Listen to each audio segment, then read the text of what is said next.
खबर शामिल करते हैं टीएमपी न्यूज चैनल से। नुमाइंदा खसूसी की रिपोर्ट के मुताबिक वज़ीर-ए-आज़म मियां मोहम्मद शहबाज शरीफ से फ़लस्तीनी सदर के मुशीर बराए मजहबी अमूर और शरई अदालत के चीफ जस्टिस इज़्ज़त-ए-मआब महमूद सदीकी अल-हबाश की मुलाकात हुई। वो इस्लामाबाद में मुनक़दा सीरत कॉन्फ्रेंस में शिरकत के लिए फ़लस्तीनी वफ़द की क़यादत कर रहे हैं।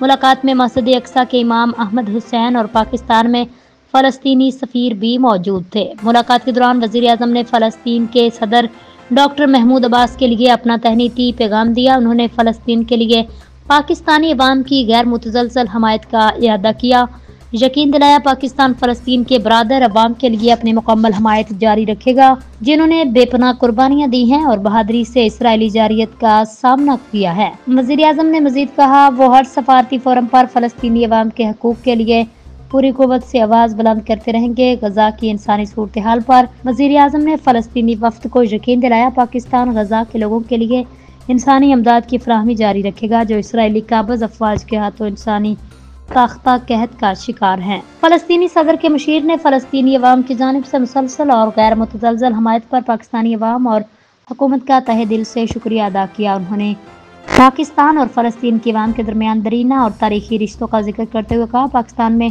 इस मुश्किल वक्त में उनके लिए तक़वियत का बायस है। उन्होंने पाकिस्तान में हालिया सैलाब पर ताज़ियत का इजहार भी किया।